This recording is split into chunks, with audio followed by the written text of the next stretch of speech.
Vectores en el plano. Un vector es un segmento orientado cuya longitud es proporcional al valor numérico de la medida que representa.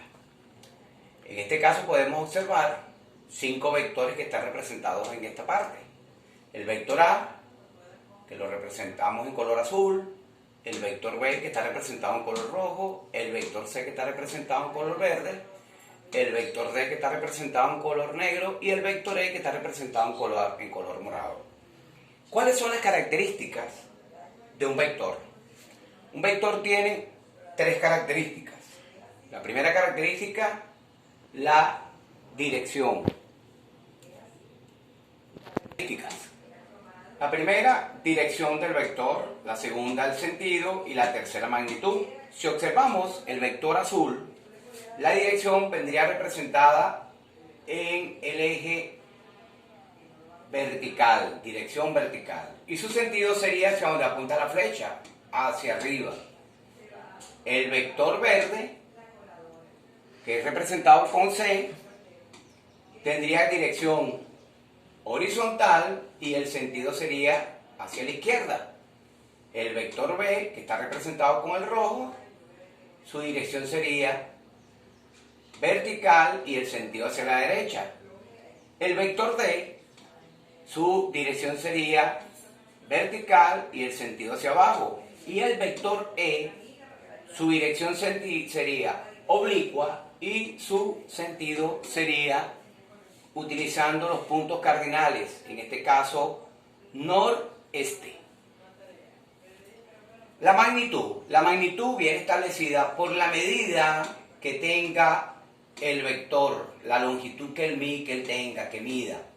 Un ejemplo, si este vector, su medida es de 4, entonces pudiéramos decir que la magnitud de este vector es 4 unidades. Y así, ¿cómo se denota un vector?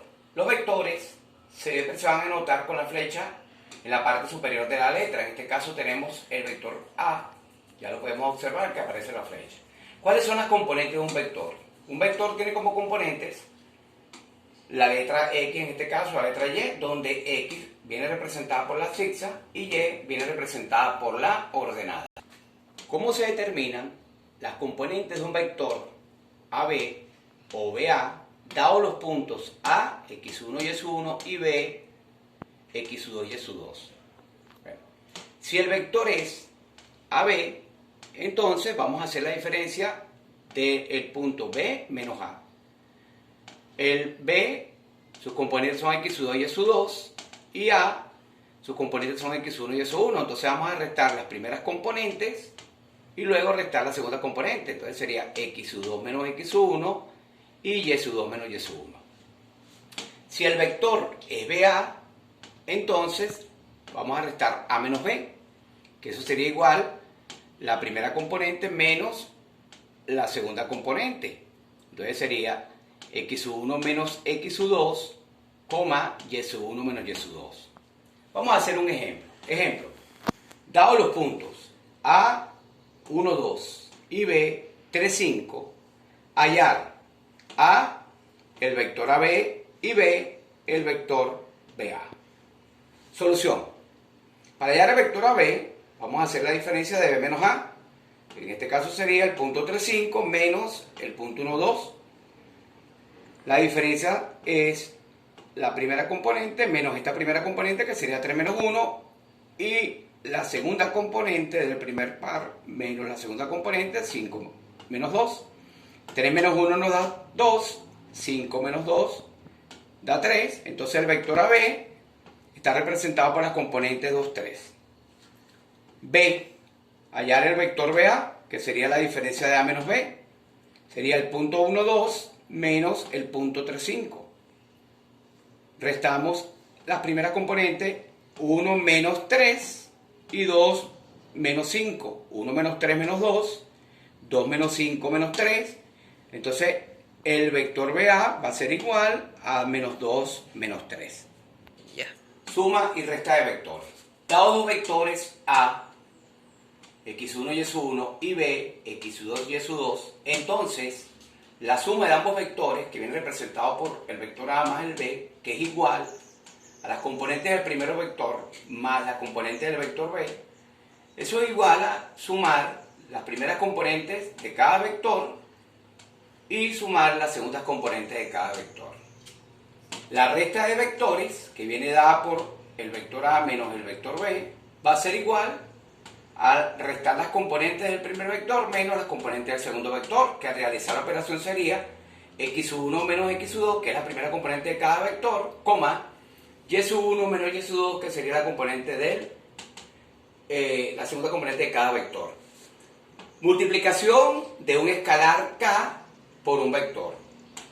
Si el vector a es igual a x1 y x1 y k, que es el escalar, pertenece a cualquier número real, entonces k por el vector a, que en este caso viene representado por x1 y x1, va a ser igual a multiplicar k por cada componente del vector. Ese sería k por x1 y k por y1. Vectores colineales.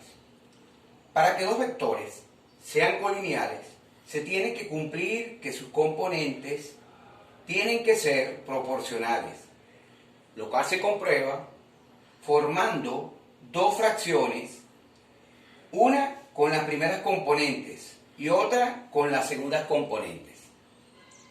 Si los productos en cruz son iguales, entonces los vectores son colineales. Podemos observarlo aquí.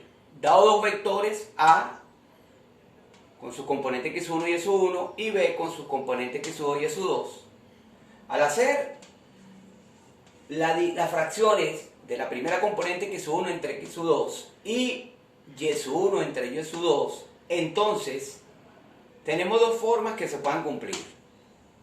Si el producto de x1 por y2, que es en cruz, es igual a x2 por y1, es decir, el primer miembro de la igualdad es igual al segundo miembro de la igualdad, resultado, los vectores son colineales. Si el resultado es diferente, los vectores no son colineales. Vamos a realizar el siguiente ejercicio para determinar si los vectores son colineales. Dado los vectores A, 6, 4 y B, 3, 2, determinar si son colineales. Solución.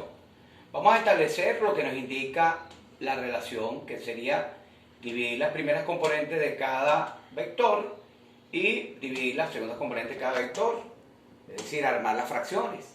Entonces se debe cumplir que el producto en cruz, es decir, x1 por y2, debe ser igual a ¿quién? A x2 por y1. Vamos a sustituir. x1 vale 6, x2 vale 3, y1 tiene valor 4 y y2 tiene valor 2. Al hacer la operación en cruz, 6 por 2 y 3 por 4, 6 por 2, 12, eso es igual a 3 por 4, que es igual a 12. Como 12 es igual a 12 y se está cumpliendo la igualdad, podemos concluir que los vectores son colineales. Norma de un vector. También se conoce como el módulo o longitud del vector. Se denota barras vector A.